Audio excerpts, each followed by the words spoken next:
Dr. Nandita Shah, who founded Sharan in India, Sanctuary for Health and Reconnection with Animals and Nature. I consider it to be the sister organization for climate healers, which came at it from a health angle, whereas we started it from an environmental angle. So Dr. Shah is going to talk about health action equals climate action. Please take it away.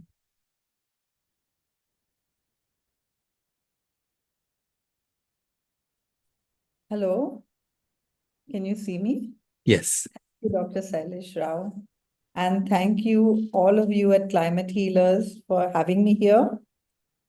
I just want to say a little bit more about myself. I began this journey many years ago, and it was only because I grew up as a vegetarian and I realized one day that consuming dairy and eggs was not as compassionate as I thought it was all this while. And when I realized that, I knew I had to change. And so I stopped milk and dairy and eggs. And as a doctor, I had grown up thinking that we were meant to be omnivores. And I thought it was normal that people were omnivores. And I was just not eating animal products because of the compassionate reasons. But then I began to see differences in my state of health. And I started seeing medical journals and other journals talking about how this lifestyle was actually healthy. And I read several books. I started with John McDougall's book, and unfortunately, Dr. John McDougall passed away just recently. And then Dr. Neil Barnard's book about reversing diabetes, and Dean Ornish's books about heart disease and hypertension, and other books. And I was just amazed that what I was doing for ethical reasons was actually the very best thing that could be done for health as well. And until that time, I had toyed with the idea of starting an animal sanctuary, a rescued animal sanctuary, and an organic farm, because I thought that that was the only way of living compassionately.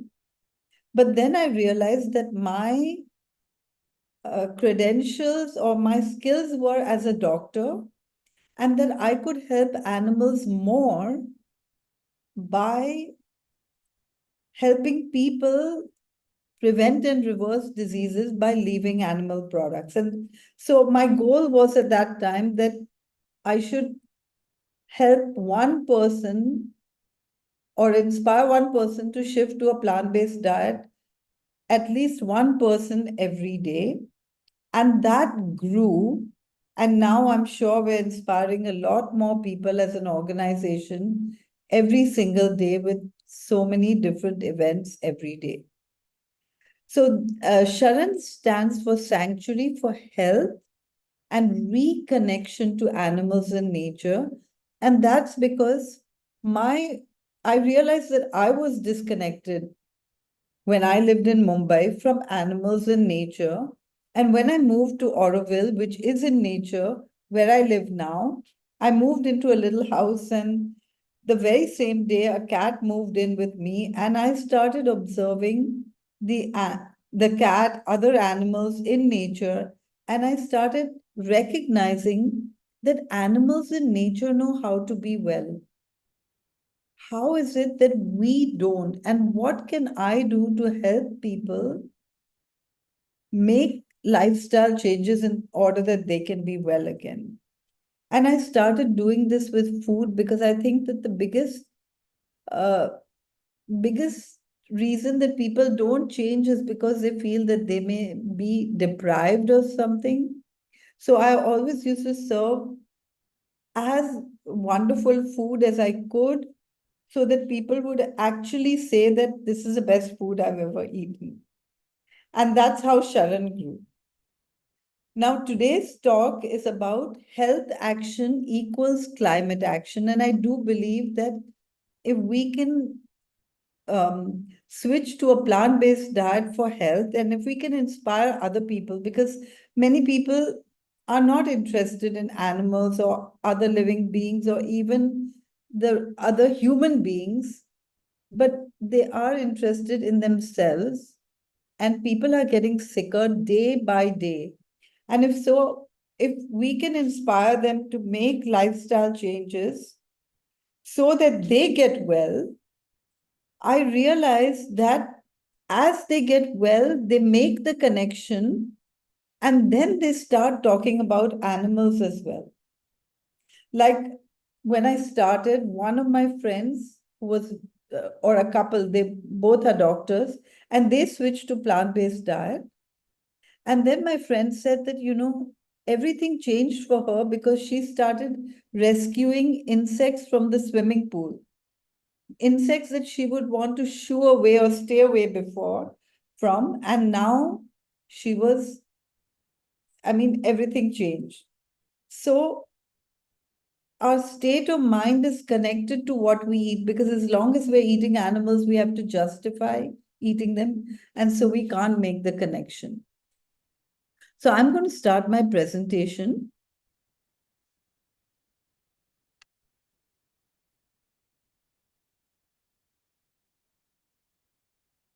I already told you about Sharan.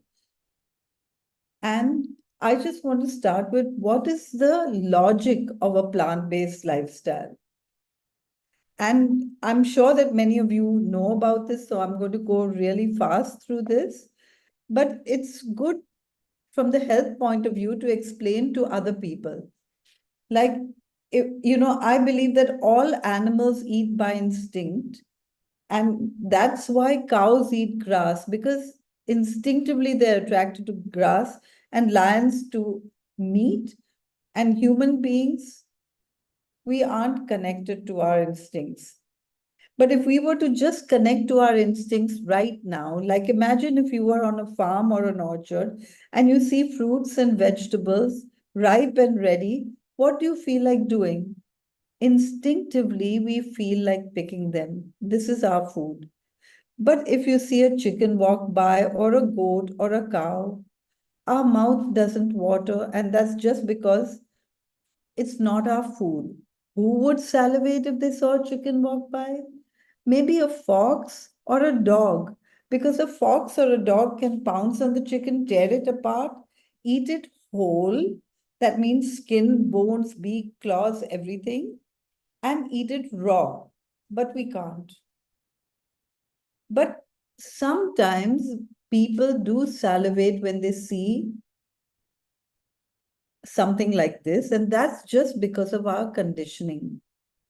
But if we were to go back to our instincts, then we would eat foods that we could eat, or that we would be attracted to eat in the raw form. And if you look at it physiologically or anatomically, then you can see that there are big differences between carnivores and herbivores. And we'll just look at a few, like if you look at the teeth of a carnivore, and then if you look at the teeth of herbivores, and then if you look at the teeth of true omnivores, and now if you look at our own teeth and compare it to true omnivores, then we can see that we're not even true omnivores, because we don't have canines that can pounce on an animal, tear it apart, and eat it whole and even raw. And as a vegetarian in a country where there's so many vegetarians, and there used to be more before than there are now, I realized that vegetarians and non-vegetarians get exactly the same diseases, and that's because milk and meat have the same properties. And when I say milk, I mean everything that's made from dairy as well. And that's because logically, every animal produces milk only for their young. And it's the same with cows. And every baby loves their mother's milk just as every animal loves its mother's milk. But when we first give any baby cow's milk, the baby instinctively knows that this is not the right food. And the baby instinctively refuses it. But as we keep feeding it with, new ways of making it attractive by adding sugar and cocoa and other additives, the baby becomes addicted to this new form of food. Now, actually, if we want to heal, we need high quality spare parts, which nature has provided to us with all the different fruits and vegetables covering all the colors of the rainbow. And if we were to eat a rainbow every single day, it would be difficult to get sick. And, unfortunately, manufacturers of food products know this. They know that we're instinctively attracted to colors and they manipulate us by advertising. These colors are seen in India, but you see this everywhere in the world in different forms. And this is because we're attracted to colors. So manufacturers think that if they make all the different colors of the rainbow, we are going to pick one package of each when we go shopping and we're going to try everything. And actually, that does happen to a lot of people. So I always say that if you want to know what to eat and what not to eat, and if you want to go to your instincts in order to eat, then make a list of everything that's um, advertised and don't eat that, because no one's going to spend money advertising what is already instinctive. And that's why we don't see advertisements for carrots and cucumbers or apples and oranges. But we definitely need to be told again and again that we need milk for whatever, calcium, and we need meat, and so on and so forth.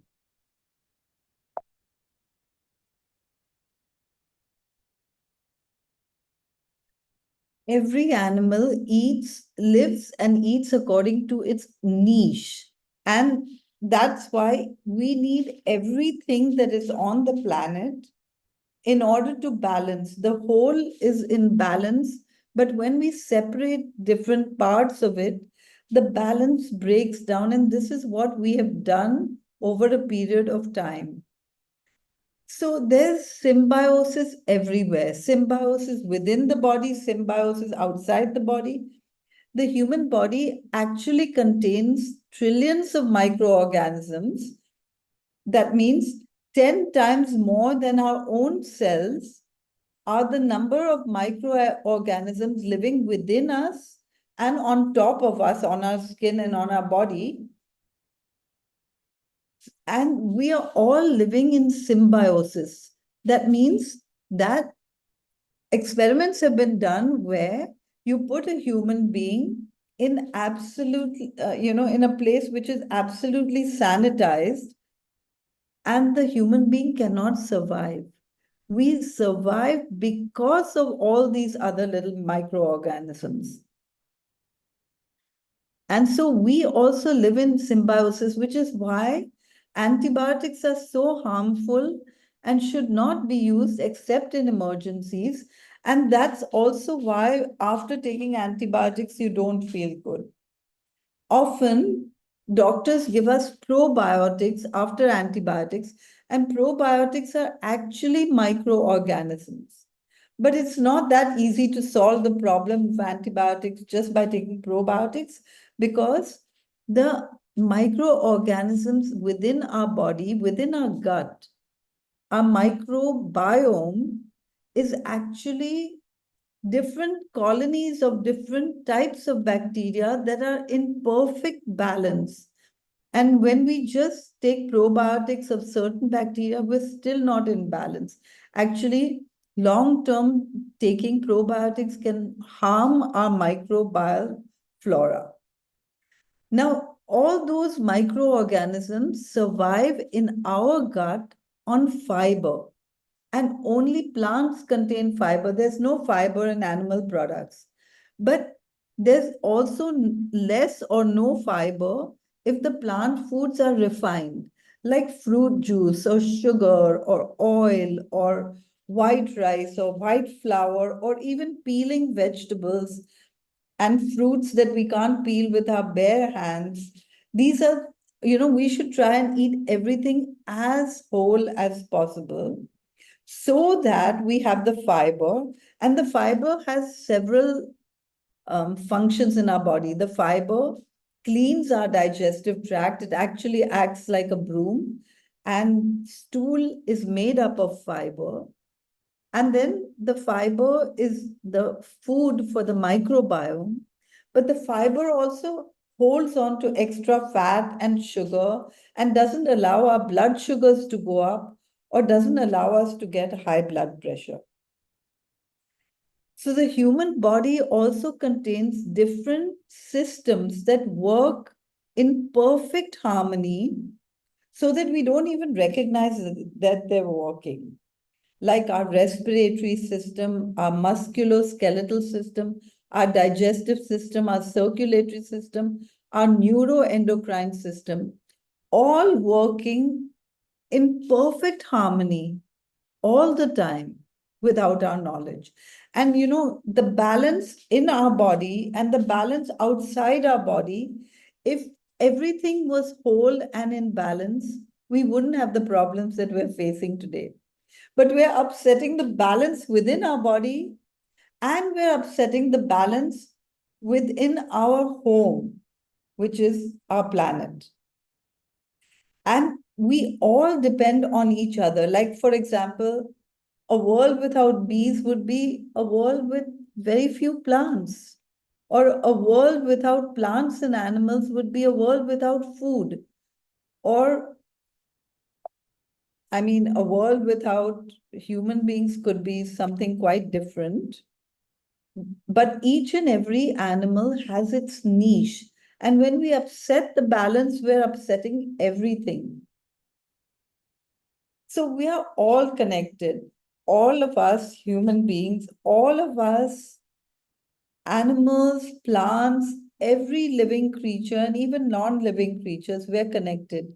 Like imagine an atom is made up of electrons and protons and neutrons working together, moving together in perfect harmony in order to keep the balance of the atom. And these atoms together make up molecules, and molecules make up cells, and cells make up all those systems in our body. And all of us, but all living creatures and non-living creatures make up another living creature, which is our planet. And today's, like, our convergence is about there is a planet B. And I like that positivity because sometimes I don't feel as positive about it all, but there is a planet B, but we have to work for it. Our planet is also just a fraction of the universe. It's a living being, a creature who has a similar history to ours. The earth is getting older and declining, and we can slow down that decline a lot if we take care. Like whatever happens to the earth actually happens to us too. In the past, the earth suffered from acute diseases, floods and droughts and fires and pests, and we suffered from acute diseases, and most humans, you know, succumb to acute diseases, but we've overcome that today. And today, or largely overcome that, because we can't say we've overcome that because we just saw the pandemic. But today, the problem is toxicity. And the toxicity is outside us, which means the plastic and the chemicals and the garbage and the pollution is causing toxicity to the planet. We are burning down forests in order to raise animals for food that we package into these plastic things and refrigerate.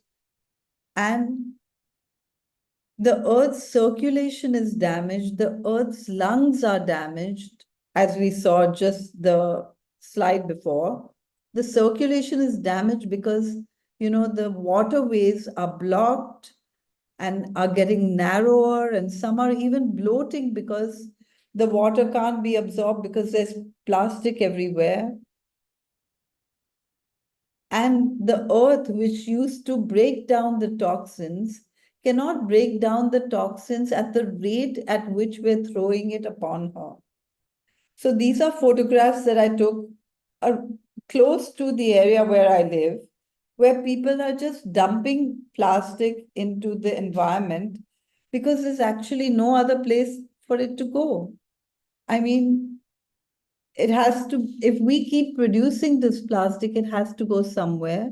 And the earth cannot take all this garbage and these toxins, and nor can our bodies. So her kidneys cannot filter and excrete these toxins. And this makes the earth suffer from a cancer. What is a cancer? A cancer is an overgrowth of undifferentiated cells to the detriment of the whole organism. And actually, we are the cancer on the planet in a way, and the animals that we are raising for food. Like right now, humans occupy a certain percentage of the planet, livestock a much bigger percentage, and wild animals there's hardly any space for them left. Now, this toxicity also causes disease in our bodies, like hormonal problems. Chemicals are hormone disruptors. Today, we have so many hormonal problems like breast cancer and prostate enlargement, and of course, diabetes is a hormonal problem, and so is hypothyroidism or hyperthyroidism, or cancers are also caused by toxicity.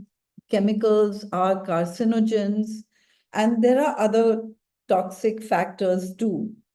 Actually, animal products are toxic to our body as well. And, we often think that we need more protein, but the truth is that if we live in balance, if we live by consuming only the foods that we need to consume, which are whole plants, then we don't even need plant-based protein powders. We don't need anything more.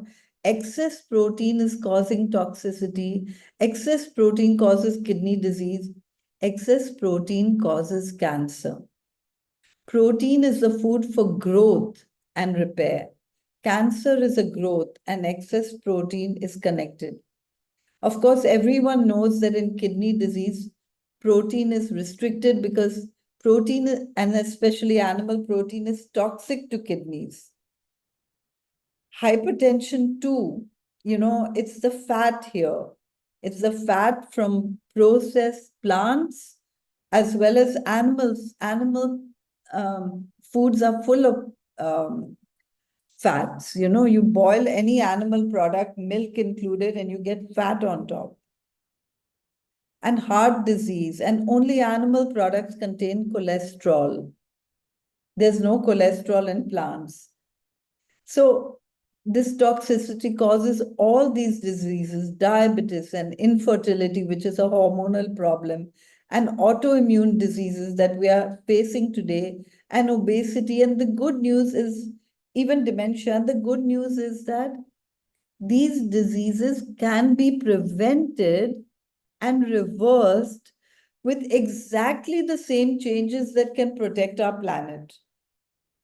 Isn't that amazing? Which is why health action is equal to climate action. So like our own body, the earth has a lot of reserves. It has a lot of self-healing mechanisms. And so do we. Like we have two kidneys, we can do with one. We have two lungs, we could do with just part of one. We have a huge liver and we could do with just part of it.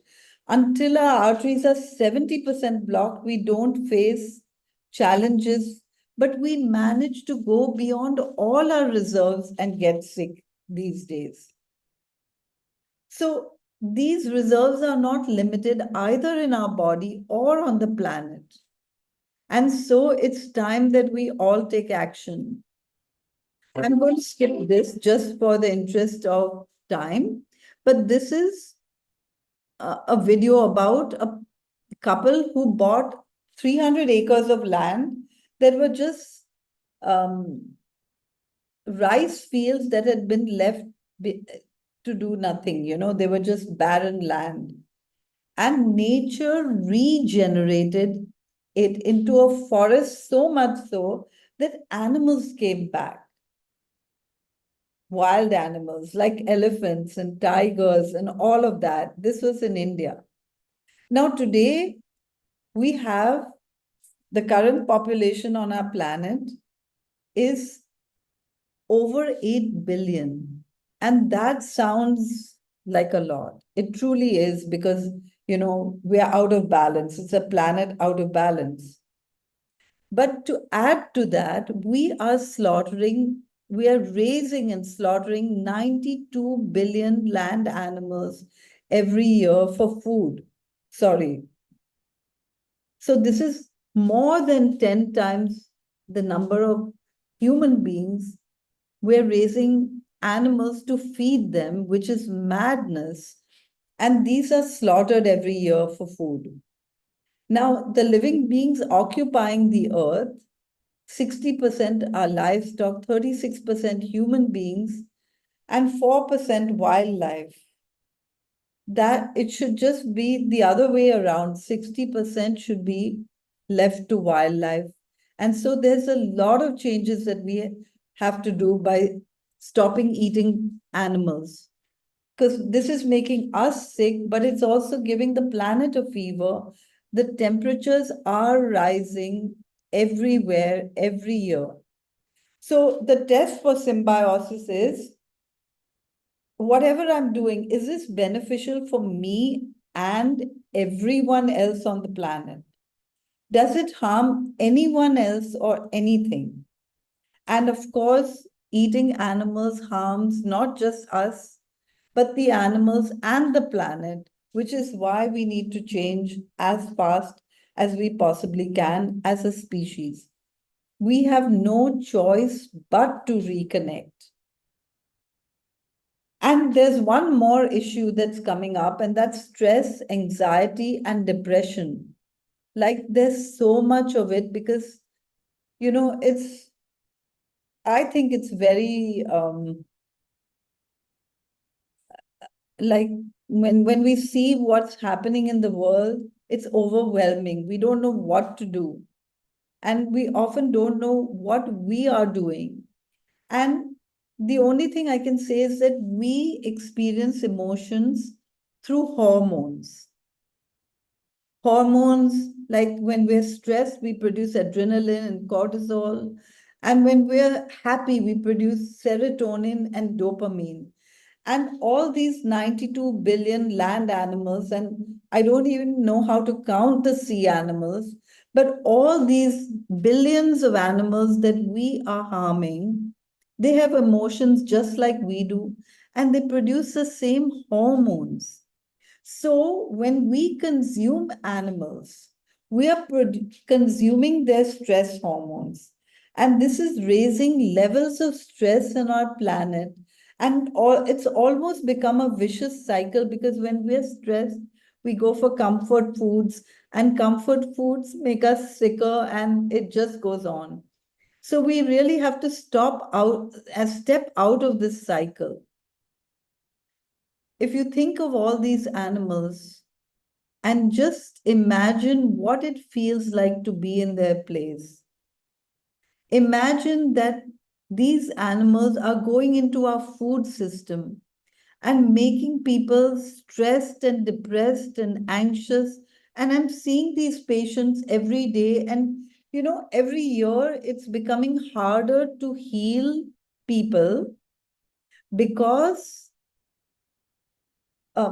because they are more stressed and they go back to comfort foods, and the society that we live in is advertising these foods. So it's kind of like a vicious cycle. But when people step out of that cycle, people have noticed changes, and they remark about these changes like they experience clarity of mind. They're more relaxed, and many of you here must be plant-based, and you may have experienced this too. More relaxed and grounded and more secure, more self-confidence and contentment. Imagine if everyone could feel this way, and they can. Dr. Neil Nedley has written a book, Depression, the Way Out, and another book about healing diseases and called Proof Positive.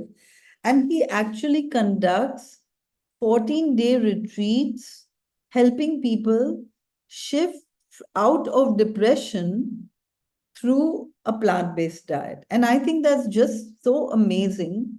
And I can imagine it to be true because we conduct 21-day retreats.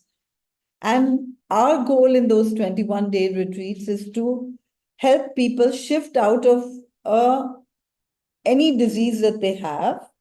We do all the tests in the beginning and all the tests at the end. And during the retreat, as they get better, we cut down medications. I just came back from the June 21-day retreat where we have only about 34 people in each retreat. And we saw that there was one participant who was on 29 doses of different medications. She went out on just 4. There was one participant who was on 3 medications for diabetes, 2 doses of each, that means 6 doses of medication per day. And he was off those medications, all 6 of them, in the very first week of our 21-day retreat. We had people who lost up to, I'm just converting it into pounds, but who lost up to 6.5 kilos, say around 12 pounds in just 21 days effortlessly by shifting to the right diet. And the reason the right diet helps us lose weight is because if we cut out all the added fat, automatically we lose weight. If we add fiber to everything, we feel full faster. And if we cut out the growth hormones found mainly in dairy, but also in animal products, automatically we start losing weight. And so just a shift to a whole food plant-based diet helps us lose weight. Now, Dr. Albert Schweitzer said that until he extends the circle of his compassion to all living beings, man will himself not be free. And this was said so many years ago, but it's so true today that if we can step out of this paradigm that we are in and make this paradigm shift so that we actually can heal both ourselves and the planet, things can be so amazing and we would have our planet be. Actually, all religions are one in spirit because all religions are basically a philosophy of life that we have now converted into rituals. And the philosophy is a philosophy of love, loving every single being on the planet. And actually, we don't have a way out because we are a part of the one. So, I mean, they are a part of us too, actually. And if we can love ourselves and love everyone else, we'll be there. And forgiveness and gratitude and responsibility. And if we can help people have and live all these values, we'll already be in the place that we want to be. I'm just trying to admit this person. Okay. And sacrifice, ethics, true sharing and compassion, a higher force. A religion is a belief in a higher force and that there are other realms. And I actually grew up not in a atheistic family, but I was sort of agnostic because I didn't know, I didn't have proof. But having grown up, I'm seeing evidence of this all the time. And I truly believe in the law of karma, and we are seeing it, right? As we hurt other living beings, our health is harmed as well. So, religion is basically a philosophy of life that encompasses all of these things. And if we live according to any religion, we can have our planet be. So Sharon recommends no animal products. Sharon actually has a 5-point plan that everything we eat should be plant-based, whole, organic, and that vitamins B12 and D should be checked and supplemented. And obviously, this is just our nutritional plan.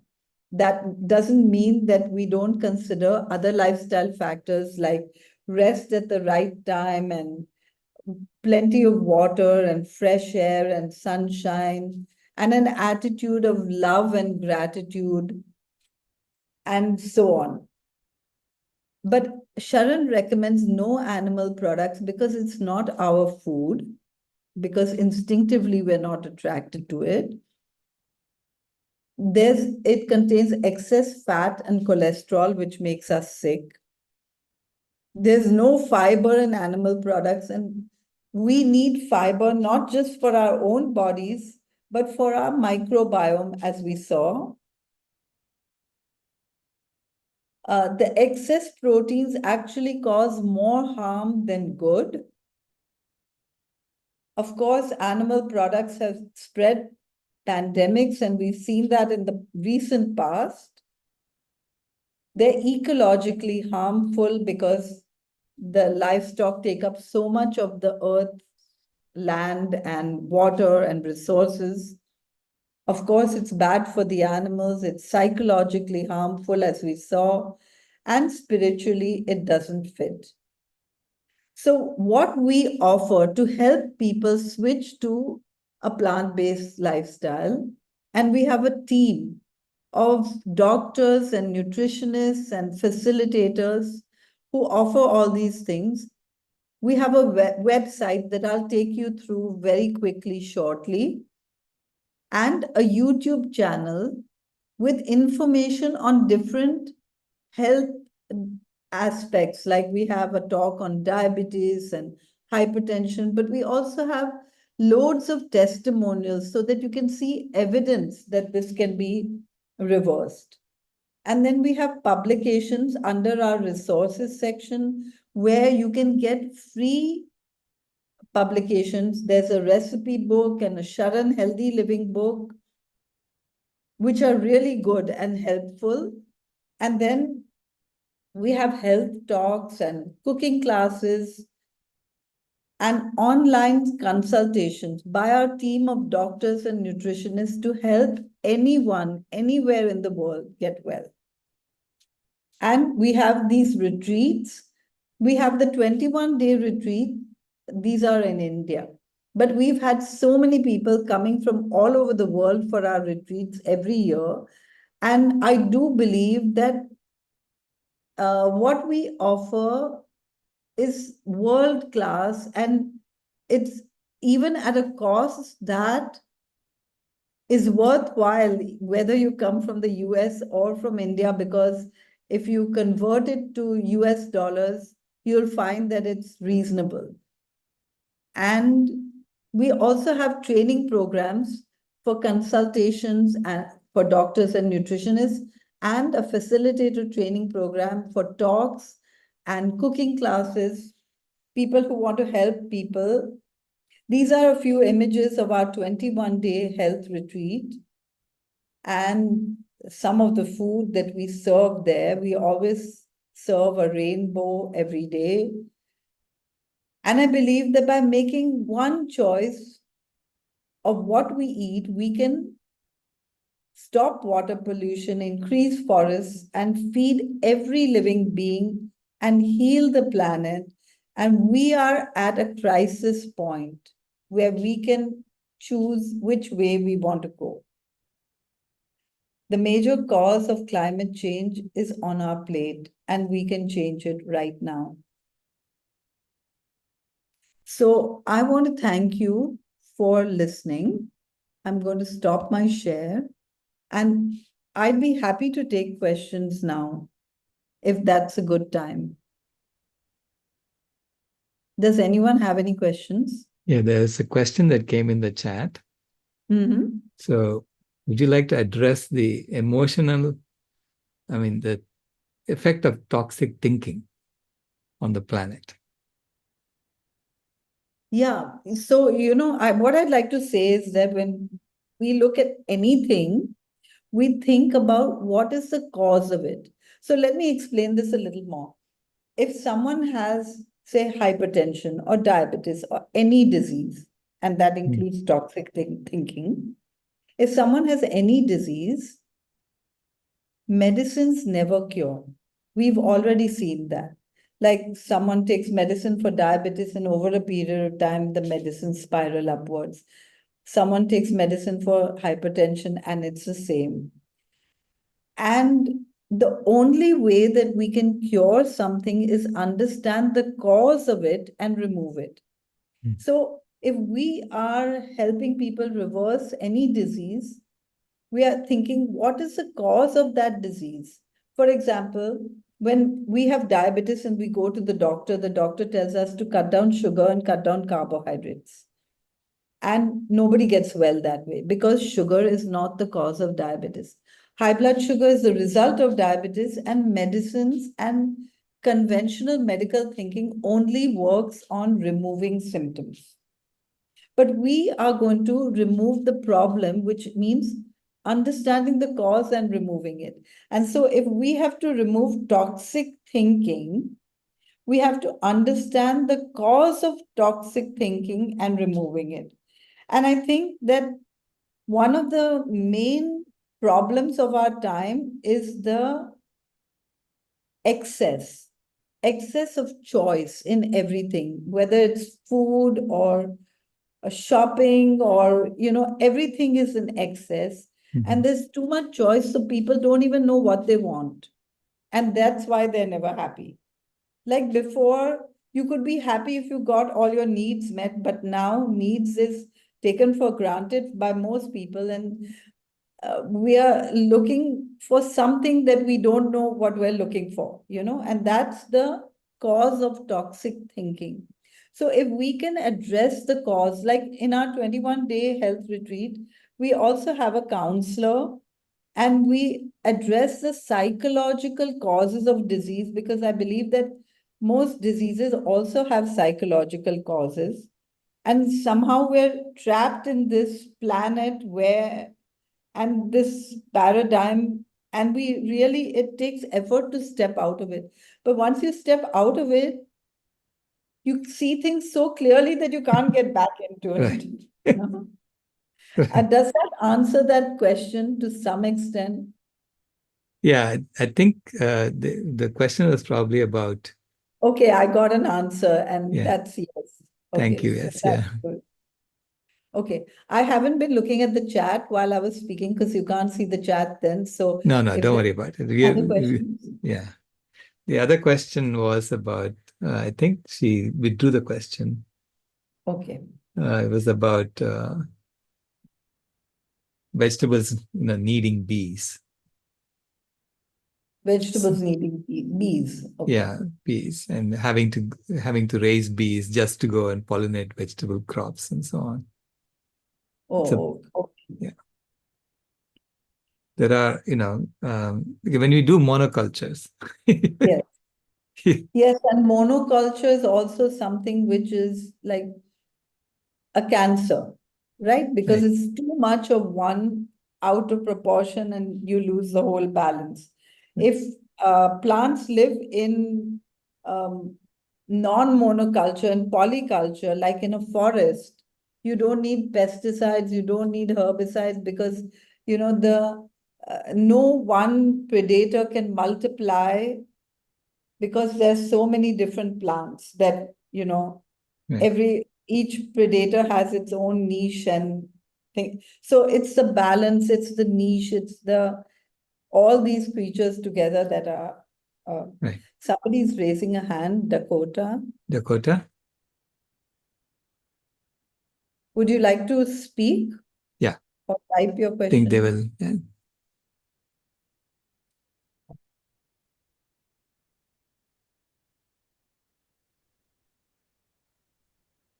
Sorry, it took me a minute to get unmuted. Uh, I've been having technical problems. I just wanted to thank you so much for your presentation. I'm so thrilled about it because I've been, having these kind of thoughts and saying these kinds of things in my work in Western medicine in America and as a nurse, but everybody thinks I'm crazy, and it's like, oh my gosh, it's so refreshing to hear the healthy thoughts. And I love your analogy about the earth and how her lungs are failing and the arteries are clogged and she has a fever and just that we're like the cancer, for our poor planet. Anyway, you've just given me so many great things to think about and to look into with your organization, and I'm excited about that. And just thank you for all your work and for being here. Thank you. Thank you, Dakota. Amit, did you have a question?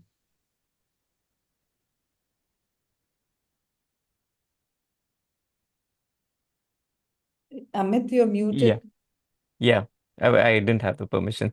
Just wanted to thank you from the bottom of my heart Okay. for everything that you do. I've been so beneficial from all the Sharon classes that I have taken by Sharon facilitators, Raji, Vinita, and all of them. I mean, I am being loved more by my family ever since I've attended Sharon sessions. Oh, that's so lovely. And yes, I know. I mean, like every time I see those events that they do, it blows my mind because they're so passionate and they speak so much from their heart and they actually inspire people. And just for the others, I wanted to let you know that many of our events, even though they are happening at India times, which are your night times in the US, you can get the recordings. So if it's something that interests you, please do look into the different events on our website. And that brings me to one thing that I forgot. So if no one has any more questions, then I'm going to share my our website for a moment, Sure. just to let people know what there is. Okay, so I'm just going to open it and share. And I'm there to answer questions first. So if you have any, just let me know.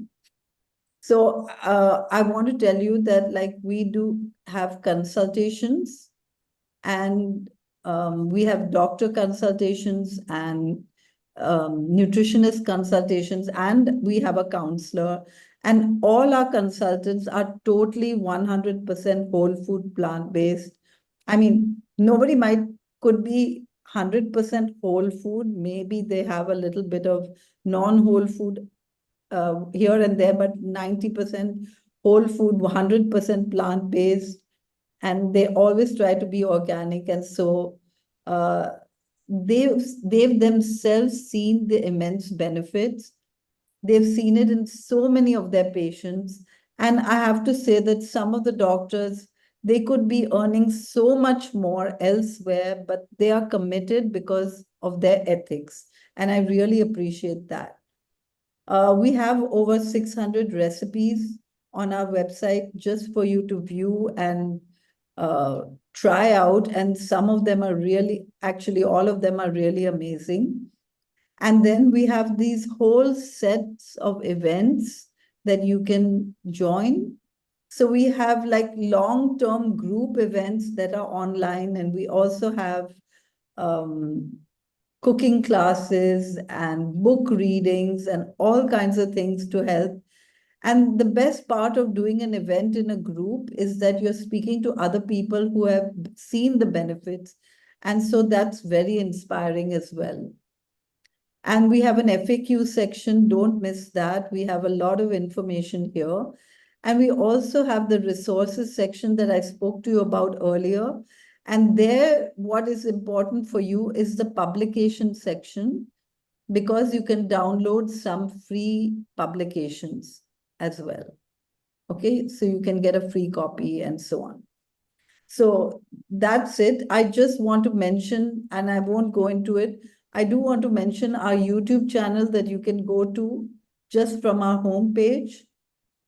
And as I told you, we have so many things there that it's good to view it by playlists. You can go to our Facebook and Instagram and YouTube from here.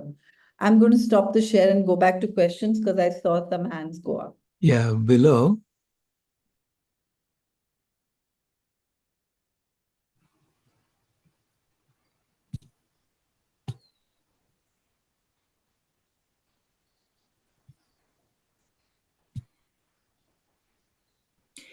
Thank you so very much for your insight, Dr. Shah. I particularly was interested in what you said about what I understood to be that mental health can be an issue in regards to disease.